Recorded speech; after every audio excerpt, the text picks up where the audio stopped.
Good afternoon. First, I want to introduce my son, Mark, who came down here from Orlando. And I'd like to thank Leo Clancy, who is going to be my co-speaker, but I did adopt a lot of his ideas in here, and so I thank you very much, Leo, for that. And our topic today is U.S. energy independent. I guess I have a question mark there. You've all heard about the natural gas boom in the United States, and also the boom from the shale drilling in the oil business. And that brings up the question, is America the new Saudi Arabia, as you've heard people say? What would this do to our own energy picture, our climate change, our security of supply, our economy? And how does this affect the United States' heretofore role as the world's policeman protecting the oil in the Middle East and in Africa? First, I plan to review the U.S. oil picture and where we stand, and then turn to the world scene and see what our relationship would be with that. Oil made the automobile feasible. Without oil, we wouldn't have the automobile, we wouldn't have our industrial complex today. There was originally wood, then there was water power, then there was coal, then there was oil, then there was gas, and now the modern renewables, and not to forget the nuclear power. So the world energy is climbing, but it's primarily through fossil fuels, and that's natural gas and oil. The United States consumes 22% of the world's oil, but we have only 3% of the world's oil reserves. We use 11% of the coal, 28% of the nuclear power, and 21% of the natural gas.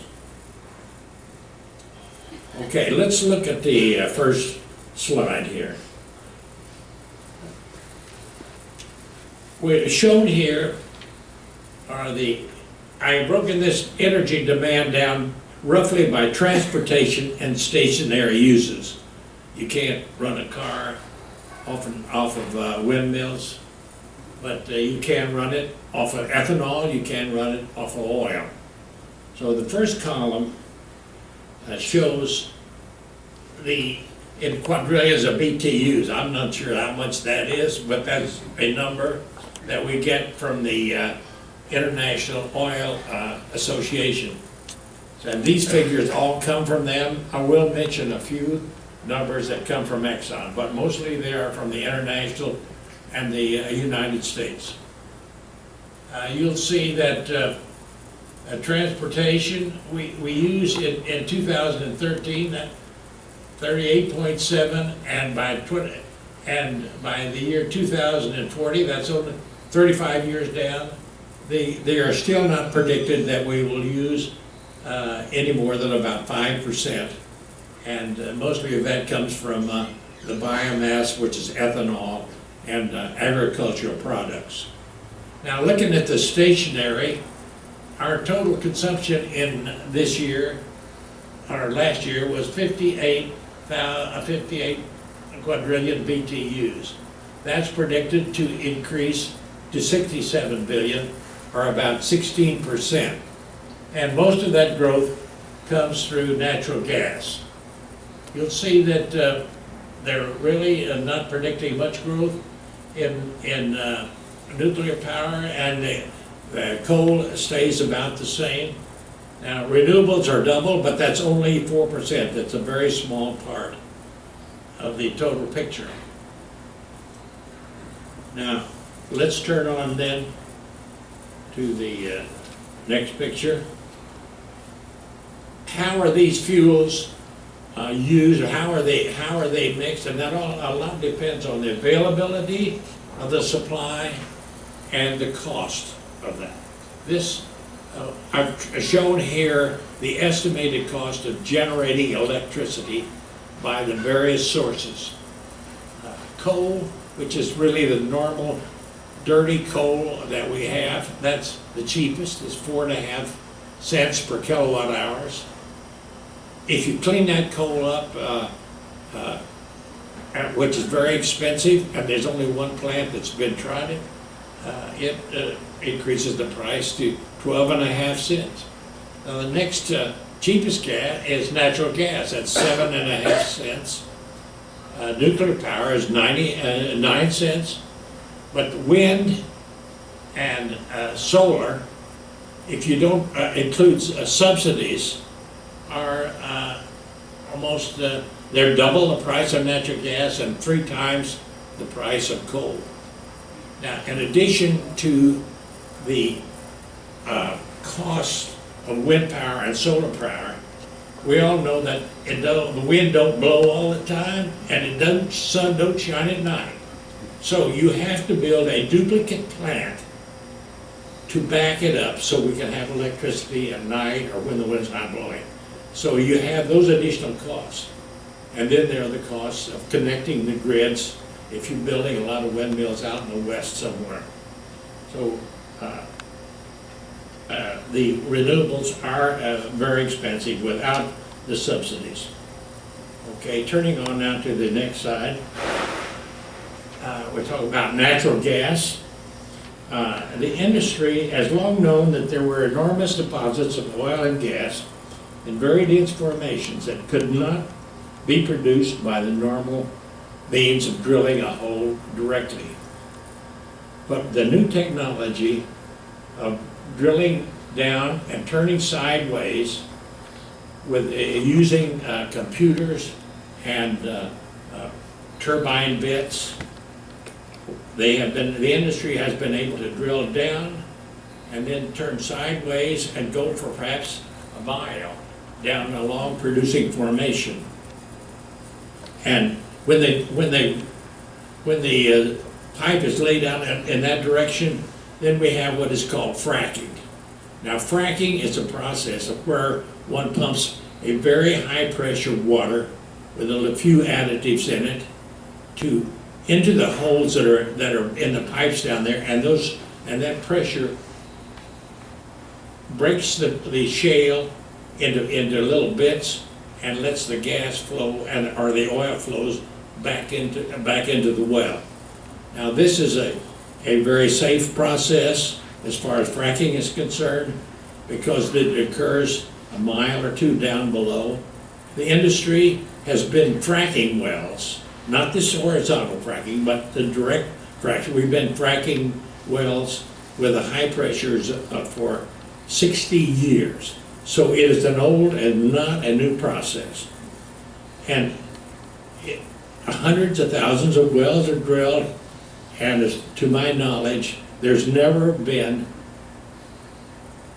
a breakthrough of fracking into shallow gas sands. There have been a few problems. When you're drilling the well, it has to be under control. It's not fracking that gets you in problems. It's where you do not put enough mud, a heavyweight mud, to hold down the gas. And then you might have a problem like the BP had out there, where they did not keep their well properly controlled. They didn't have enough heavy muds, and the thing got out of control. I won't say it won't happen. Actually, when I was working with Exxon down on the King Ranch in Texas, we had 3 blowouts down there. And one of the blowouts, the well actually disappeared into a big hole in the ground. The water came up around it. We moved another rig to the side, tried to drill down into that well. It blew out, it disappeared. And finally, the 3rd well, we were able to put it all out. And that was done with a famous oil fighter. He was the guy that put out all the wells in Kuwait. He was Red Adair. And he gave me this cap. I was there with Red Adair, not in Kuwait, but in Texas. So don't let me say, I brought that up because there will be accidents. There are all kinds of accidents, but I think there's a lot of hype about fracking, and it's too bad, because it is a relatively safe process.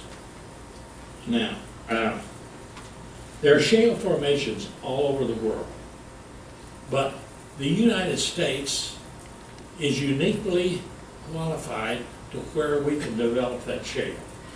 We had the drilling rigs, we had infrastructure of pumping, we have in the United States, the only place in the world where the landowner himself owns the minerals and can make the deal to let you drill. All the other countries in the world, it's all tied up by governments. And if you're a landowner in Holland or somewhere, and somebody wants to drill on your property, you don't get any income from that. And the government owns that. So you're not very keen to have the government come in there and let you drill. So far, there's been practically no development in the fracking, the shale industry around the world. And I think for looking at what's going to happen, it'll be a long time, and it's not going to happen like in the United States. There will be, I think, Canada, there will be some. But it's been a wonderful thing here for us. I think this is the natural gas here. I think it shows how the production in 2005, the total production, which was primarily the old kind of reservoirs before the shale development came, the production had declined to 50 million cubic feet a day. But by 2013, that's only 8 years later. That's during the time I came to Harbor Ridge and Mary Patty. It increased nearly 25% to 65. And the reason why there isn't more gas production is not because the gas is not there, it's because there are not enough consumers. If you produce gas, you've got to push it into a pipeline. It has to go somewhere. It's not like oil you can store. They do have some storage reservoirs, but they're limited. So the price of gas, when the shale industry started, was $10.50 an MCF. Now that is about the equivalent of $100 a barrel of oil where we are now. But because a surplus of gas was quickly generated by the industry, the price dropped to about $2, which was equivalent of $20 oil. And this winter, because of the cold winter we've had, the price has come back to about $4.50. But that still is below the actual cost of drilling and developing. I think the price is going to have to get up to around $6 before you're going to see gas drilling again. We're getting a lot of gas that's produced with the oil. I'll talk about the oil in a minute. But so when you produce oil, particularly the oil from the shale, it's a lot of natural gas and gas liquids in there. And when you get a barrel of oil for $100, you're getting all these other things. In some places, they're even flaring gas, and because there are no pipelines to put it in. Now let's take a look here.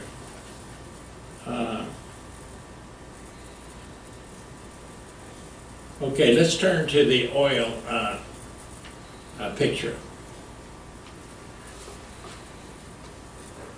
Back in 1970, that's way back there, the oil in the United States peaked at 9.6 million barrels a day.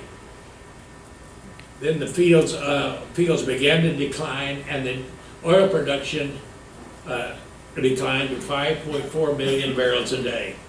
You can show that, Mark? And then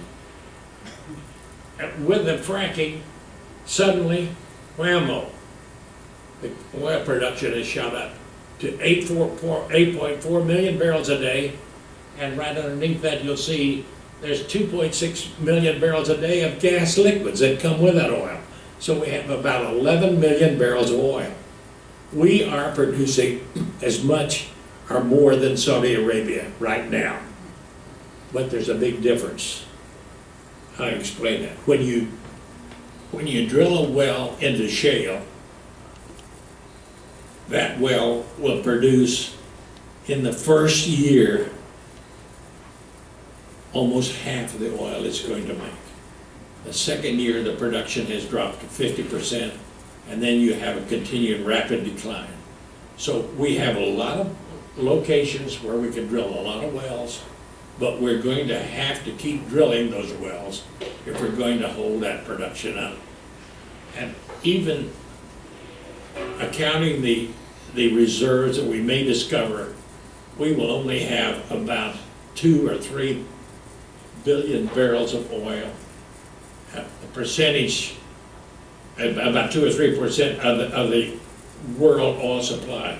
That compares to about 30% for Saudi Arabia. So you can see, although we've got our production up and can sustain it for a few years with additional drilling, in the long run, our fields are going to decline, and Saudi Arabia will still be producing a lot of oil. And also, there's tremendous reserves in the Middle East. Now, you'll notice that oil imports, because of our new production, has dropped from 12.3 million barrels a day to 7.1 million barrels a day. That's a loss of 5 million barrels a day of imports. That's a big deal, a really big deal. 5 million barrels of oil a day at $100 a barrel is $1 billion every 2 days. So the United States is really making an impact on our balance of payments. At the same time, all of the Arabs and other people out there are losing $2 billion a day. So this is having a big impact on the world, and is one of the factors that we're going to need to consider. Now, another thing that about our oil and shale development, we've added 2 million jobs to the economy. We've added hundreds of millions of dollars of side. So this has been a great boon to us. I think our depression that we've just been through would have been a lot worse if it hadn't been for this oil industry. And fortunately, for probably many years to come, as we have to keep drilling these wells, we're going to still keep those 2 million jobs. Matter of fact, some people have estimated that it might even increase to 3 million jobs. So this is a very important thing to the United States and our economy. Okay, now, in summary, we've seen that we've really turned the United States around economically in a lot of ways. This has been a big boon to us, and it is with our natural gas. We're reducing the CO2 content every year, so that instead of increasing CO2, forgetting about renewables, we're reducing it with natural gas, and are predicted to continue to reduce this. Now, will we achieve independence with the new production? No, I don't think so. We're not going to, and the government doesn't think so either. You'll notice that they're predicting that the oil imports will continue about 7 million barrels a day. We have several problems with the new oil that's being discovered. One of the problems is this is a very light oil. It's almost like diesel fuel, and the gas liquids are almost like gasoline. But the refineries were built on a mixture of crude, particularly heavy crude coming in from outside and some from our own own crudes.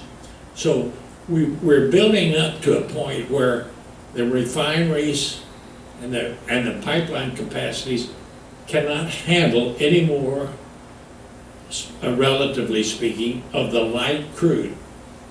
And you've probably seen Exxon and others, there will be pressure to export our crude. Even though we will be importing certain kinds of crude, we will be wanting to export some of the lighter crudes.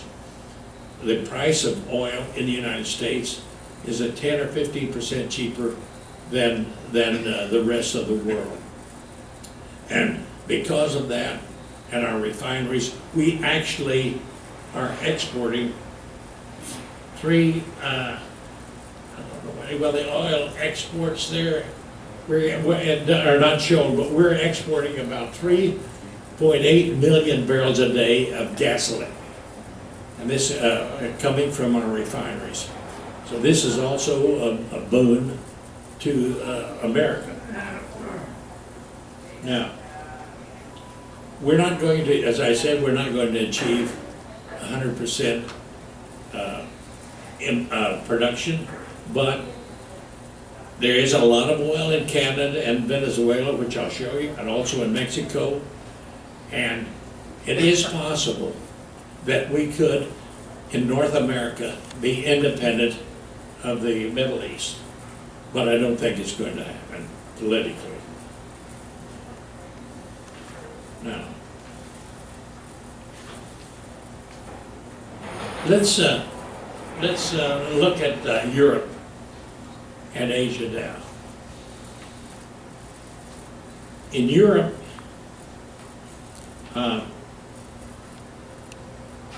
they have an advanced economy just like we have. Ours is growing a little better, but in Europe, their demand for oil and energy is expected to level off. They're pretty stagnant there, and they have benefited in the past by all the cheaper energies, but now they're having to import oil. Their natural gas costs 3 times as much as it is here in the United States. I already mentioned their oil is more expensive, and the renewables, they've rushed into renewables. In Germany, 25% of the energy for electricity generation comes from windmills primarily, and from solar power. Holland has about 50%. Spain has a lot of windmills there, but they've run into a lot of problems. First place, electricity now absorbing all of the renewables is double what it is in the United States, and they have a big problem with, as I mentioned, with the backup for the gas. But the windmills don't go all the time, solar power, so they have to have a backup. But because their natural gas costs 3 times as much as ours, where are they going to get their backup? They're bringing in coal from the United States. This has been a boom for us because we're cutting back on our coal, but we're exporting it now to Europe. And that brings up a point I wanted to talk a little bit about. Now, back in 1960, in Europe, there was no natural gas. There were no pipelines. Heating was done primarily with coal or coke.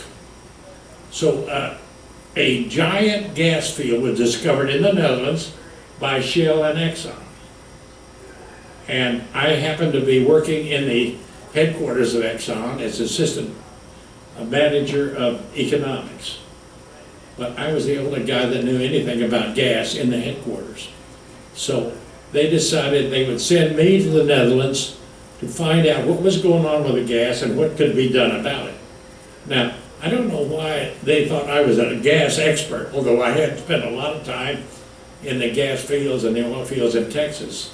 I remember when I first got exposed with natural gas, I was a very young engineer, and my first job was to put calodorant in natural gas so it could be distributed to the cities. Now, natural gas has no native odor. You cannot smell it. So Exxon had invented a stinky odor called calodorant that you put in the natural gas. And it makes it, that's the smell you smell today in propane or others, the same smell that comes from that deodorant. So my job was to go to the plant, put that stuff in the natural gas and suck it in there so there would be gas all around. Well, my buddy and I decided we'd go to the movie that night. And I didn't have time to change my clothes. So he and I, we went to this movie theater in a little small town in Kingsville, Texas. We went in, the movie was running. I hadn't been in there very long, and suddenly there was a cry, gas, gas! Everybody got up and rushed out of the theater. And I looked around and, well, maybe I guess I was the gas. So I left. Anyway, that was my first exposure to natural gas.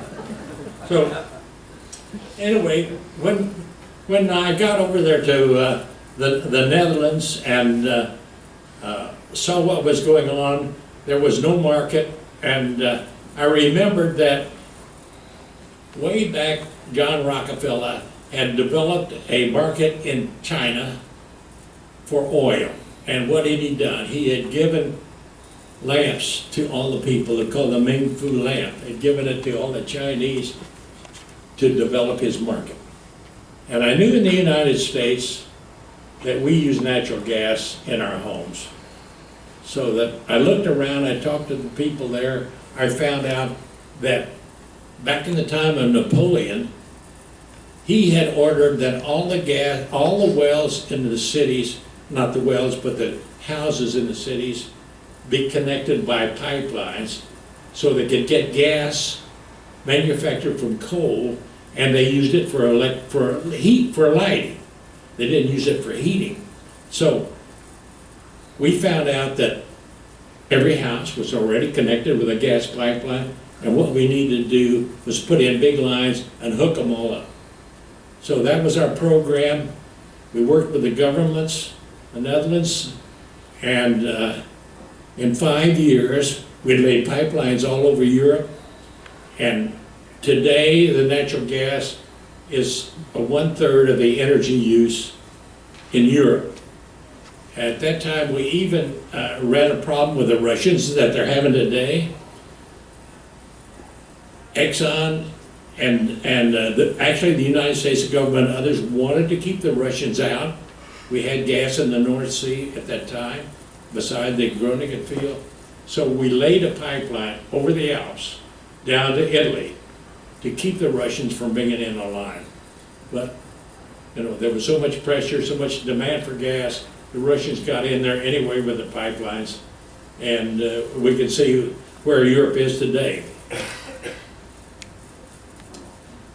Okay. So, let's take it now, not yet, Mark, go back there. I want to talk a minute about that, but in the Far East, this is where the demand is going to grow. The energy associations estimate that the world will probably increase its energy in the next 35 years by about 1/3. And where's that going to be? It's not going to be in the US, it's not going to be in Europe, it's going to be in Asia, in China, Far East. And you can break that down in your mind. Remember, I showed you this slide. There was transportation and there was stationary.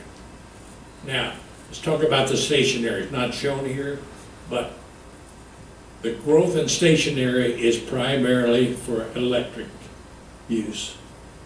China and the others, as we heard earlier in our one of our talks, they're hoping to industrialize, to bring people into the big cities, all kind of apartment buildings, big buildings, and they all take electricity. And where's China going to get that electricity? They are planning on increasing their coal output. To bring in they don't have natural gas, they don't have much oil, and the only thing they've got is coal, and maybe to build some nuclear plants. So they're also thinking, I'm sure, of windmills. They're thinking a lot about it, but if they don't change the way they're going now, they're going to increase the carbon dioxide world by at least 20% more than what we have today. So we have a picture thinking about that. Here in the United States, we're reducing our carbon output, but we're a nit on the net as compared to what China and them are doing as far as adding to the CO2 in the atmosphere. Now, so they will be bringing in natural gas, but they're going to bring that in through liquefied gas. We're finding, industry is finding gas all over the world. There's in Africa, it's in the Middle East, it's in Indonesia, it's in Canada, it's in Australia. But to get that to the market, you have to liquefy it. It's an expensive process, but the latest thing is they have building giant floating platforms, big ships, and building the gas compression liquefied plants on those ships, so you can then bring that liquefied plant to the source of gas, liquefied, and ship it to other countries, and particularly Japan and China. As you know, Japan has recently decided, because of their nuclear accidents, that they're going to phase out their nuclear power. And also Germany is phasing out their nuclear power.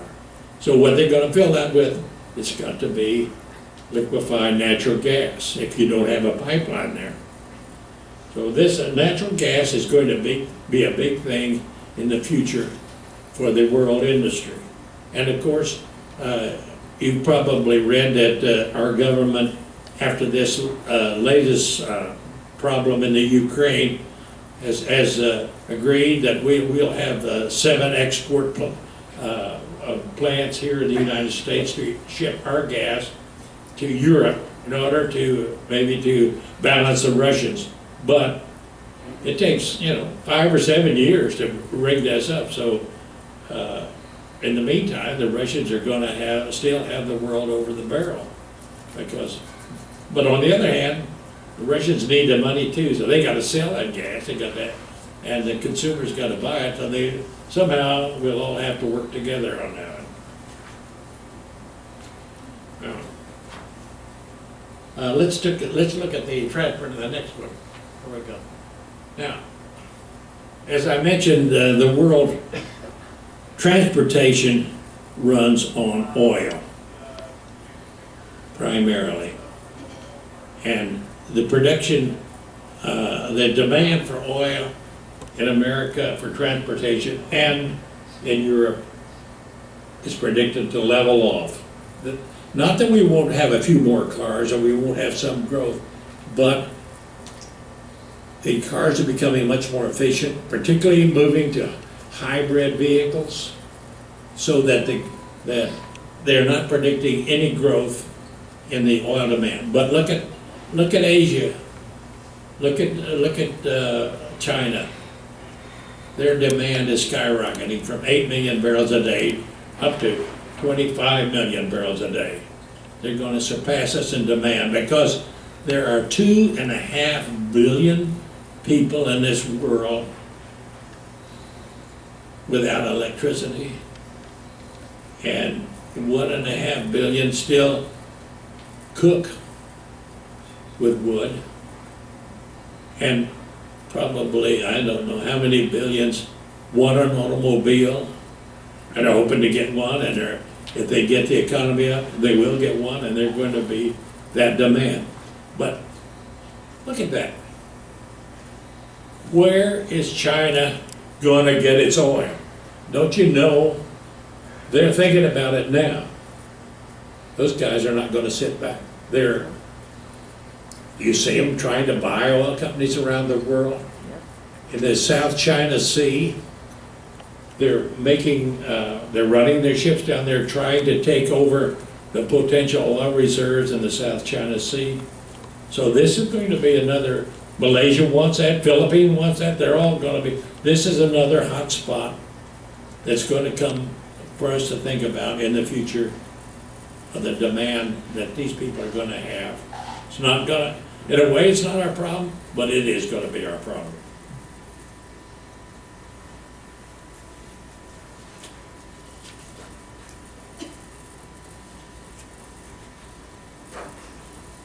Okay, well, where can you get that oil? Where is the oil now?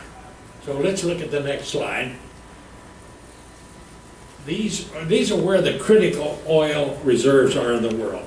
That's not all of them. I didn't want to get into all that, but the big oil reserves are in the Middle East. 788 billion barrels of oil. Russia has, that's put over there, that at the rate of production, that'll last 72 years. But I want to point out that these reserves are what they call proved probable reserves. But it doesn't really include oil discoveries or other extensions. And every year, the oil industry ups the reserve estimates despite the production. So it's kind of hard to put your finger on it, except I'll say we're not going to run out of oil anytime soon in the world. Russia has 60 billion barrels. It's a big country. There's a lot that hasn't been explored. There'll be a lot more there. Africa, they're finding oil offshore, particularly around Africa, but their demand is growing. Now, Venezuela has enormous reserves there. They're particularly very heavy oil reserves, but politically, it'd be a long time before you really get a lot of oil out of Venezuela. Canada has a lot of oil. This is a lot of it's in their tar sands, their heavy oil, and as you know, we have a lot of problems importing oil from Canada, even though it would be a good thing for us. I've shown the U.S. here, 48 billion barrels. Half of that is from the shale oil. So even with the shale oil, we have only 3% of the world's oil reserves.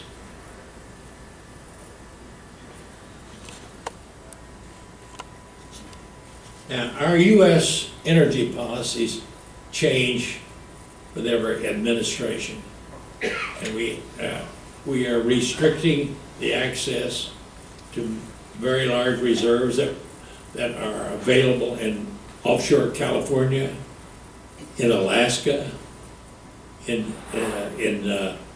western Florida offshore, and in the United States western areas where there's gas and oil that are under government properties, and where we have an administration now that is anti-fossil fuel, so I'm not counting on any time in the future being able to open those reserves and make us more independent. We have spent, as I mentioned, I think we've spent billions of dollars being the world policeman, and how much more we're going to spend is a big question. So another problem we have is cyber attacks. We have not only the oil industry is vulnerable to cyber attacks because computers run everything nowadays, but also our whole grid in the United States, electrical grid, is more or less connected, and it's possible that we could have accidents happen or terrorist attacks, and the whole electrical system in the United States could be shut down. Now, just imagine what would happen if we didn't have any electricity for a month. We'd all starve to death, I think. I mean, we could get by with a few days with our generator, but this is a very, very important part of our energy picture.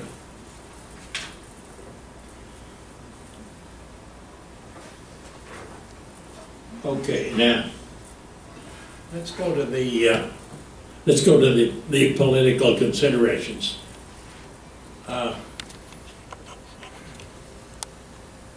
If you were president, let's assume you're president now, and these are questions you've got to solve.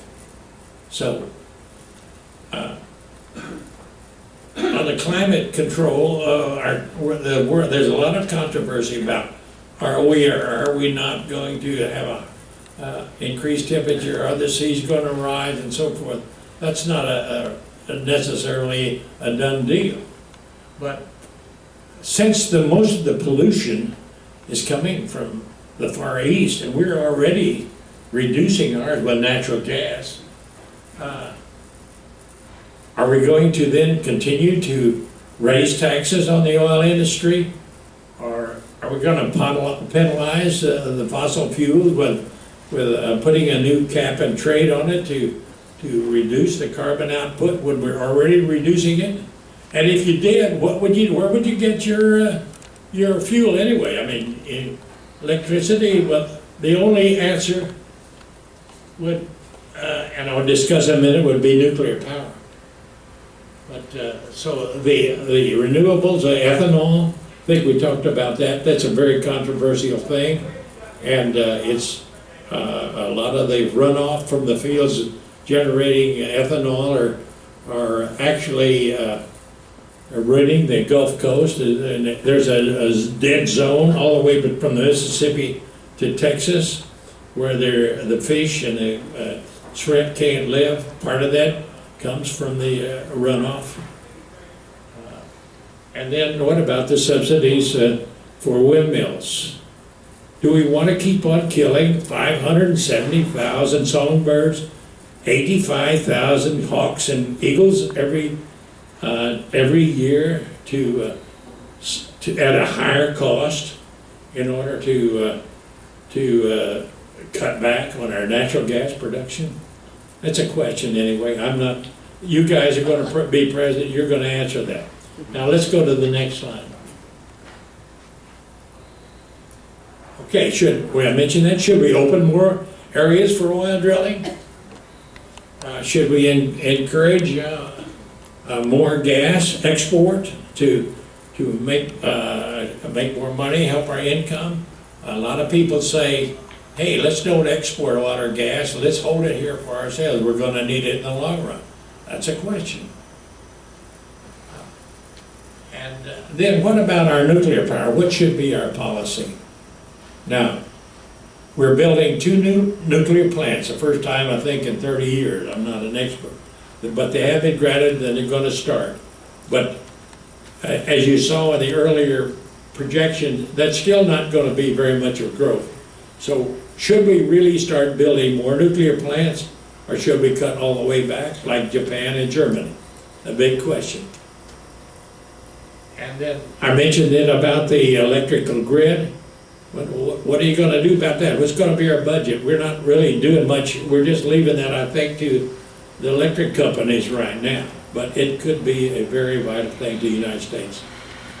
So let's see what the next slide is. Okay. Should we be more self-sufficient?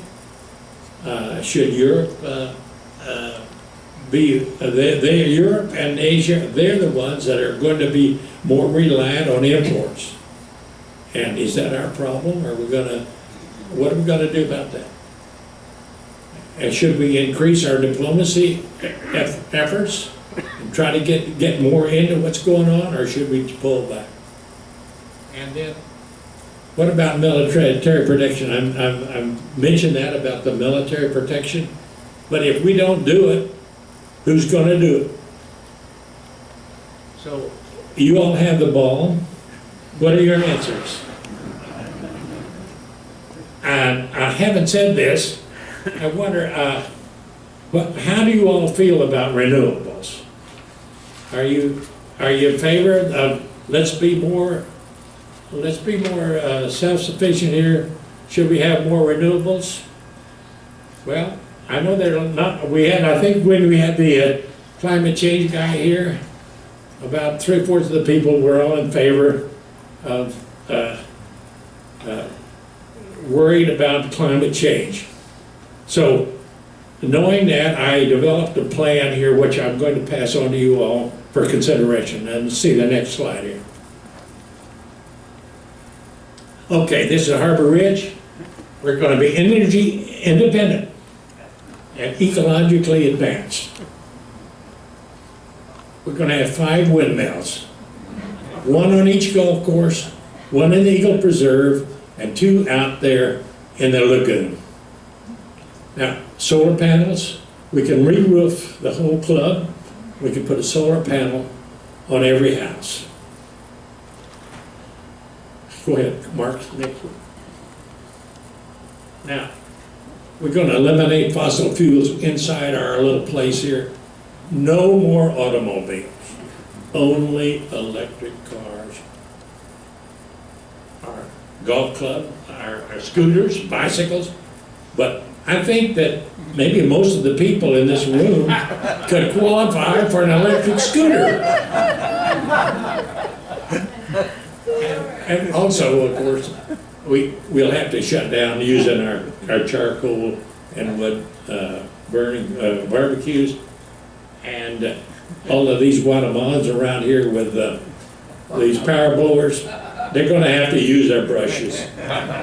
So anyway, that's a possible solution. Now, I'll be glad to answer any questions anybody wants to ask. Yeah, I got the microphone. I got the microphone. I think we have, Mark, can you take it back to somebody's got a question? Just one, Mark. Okay. That's not back. I've got 2 things I'd like to ask you. Number one, what do you think is going to happen with the Keystone Pipeline and when? I want Gordon to get as much money as he can up there. And the other one is, what's going to happen with Mexico? Are they really going to be able to put these reforms into place? Okay, yeah, okay, 2 different questions. I think on the Keystone Pipeline, that's a political question. We definitely need it. It should happen. It may be kicked down the road, at least till after this next election. And but I think it will happen. We're already bringing in oil from Canada on smaller pipelines, and it's just a question of politics. Now, as far as Mexico's concerned, I think definitely Mexico has turned the corner. Way back, I can remember when I first went up to Standard Oil in New Jersey, many years ago. One of my first jobs was we had been kicked out of Mexico. We were probably the guys that they kicked out. But my first job was to keep track of what was happening in Mexico and their oil production. Now, Mexico found some good reserves in their shallow offshore areas, and they developed quite a bit of production there. But that production has fallen off as their economy has grown. So now they're actually almost not exporting at all. And so I think they have seen what we have developed in the United States as far as deep offshore drilling. You go out there a mile or 2 of water, drill down below the salt, and there are big reserves there. And we all think that there are big reserves out there from Mexico, but it looks like they're going to have to make some kinds of deals with the oil industry to get out there and develop.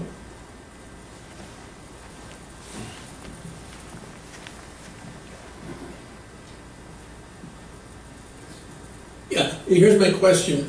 We haven't talked about costs at all, but if we were to look at the costs of fracking per barrel versus the oil sands in Canada versus Saudi Arabia, what would be the cost of a barrel of oil from those different sources? Okay, I think I can help answer that. In Saudi Arabia, that was, 60 years ago, I was working for Exxon, and I was working with the figures of cost. The cost was 3 cents a barrel in Saudi Arabia. Now, that that cost has probably risen to maybe $10. I don't have the exact figure, but to develop for fracking industry here in the United States, I would say our cost $50 or $60 a barrel. And Canada is probably about the same. In other words, you have to have something over $60 a barrel to make that economical. But by the way, now you brought that up, as reserves are developed and industry has to go offshore, and even in Saudi Arabia and other places, the price of energy is going up. And it's going to keep going up because the costs are going to go up and the demands. So I think we're looking at a gradually rising energy picture. But we do, if you ask me personally, we have developed a lot of oil now, but it's here today and going to be gone tomorrow. Because the shale, those wells just do not last. And the production will begin to fall off and after 5 or 10 years when our industry has drilled up those, and we're going to be looking for something else for energy. We will have some natural gas, but we need nuclear power in the long run. Hi, well, I'd love to come to Harbor Ridge and see some windmills on the golf courses, and I know that Gord does his part riding his bike around the club. But my question was about fracking, and where you said that they put these additives in when they're doing the procedure, and you pretty much said that it was harmless. And I know very little about it, but the little bit that I do know is that it is actually quite harmful. You're concerned for the birds that bird population and the windmills. I was thinking, from what I knew about the fracking, what happens to the environment where that's taking place is actually pretty destructive. Well, I agree with you 100%. The last two slides where I was pulling your leg on because I didn't think anybody really wanted windmills. They're ugly and they're noisy. The lights go on and off, and they do kill thousands of birds. I didn't talk about bats, but they also kill a lot of bats. And a side effect of all these windmills may be someday the insects are going to come back because the songbirds and the bats eat a lot of insects, and particularly mosquitoes. So I agree with you 100%. My question actually really was towards the fracking. Okay. Yeah, and the destruction caused by fracking in the environment. Oh, the fracking does not harm the environment at all. Well, what about like the dead lakes and the pollution resulting in areas where fracking has been going on? I know Matt Damon was really on a bandwagon about some things that have happened as a result of fracking. Well, I think there's a lot of exaggeration. Let me answer a question, be right there. The fracking occurs a mile or two down underground, and it does not, the fracking itself does not affect the surface or where you could get in trouble is when you're drilling the well and you don't have the pipes set and you let the thing get out of control. Then it possibly could affect the upper sands. But as I say, there's been hundreds of thousands of wells, and so far there's been no really proof that fracking has done anything to the environment. Okay. The state of Pennsylvania spent a whole year studying fracking, the Energy Department of Pennsylvania, because they wanted to put a hold on the Marcellus sand, the development of the Marcellus sand in Pennsylvania, which is one of the big natural gas sands we have. Hand him the mic. And Thank you. So the state of Pennsylvania Energy Department, because the energy is controlled by states in America, they spent a year studying the fracking and came to the conclusion that there was no discernible risk to the fracking. The University of Montana and Montana State University, both bastions of something less than conservatism, spent a great deal of time and a great deal of money, well over a year, because they've been fighting fracking in Montana tremendously. And they, after that, they even put out a documentary when they were done. They couldn't find any damage done to the waters and at all in the fracking that's going on right next to them in North Dakota. Okay. I think the real damage from fracking was this movie called Gasland, where they showed that in Europe and other places, and they actually showed gas coming out of the water fountain, but that gas was actually from swamp gas or something. It wasn't really coming from any of the gas wells. Any more questions? Get back over there. I will facetiously endorse fossil fuel elimination.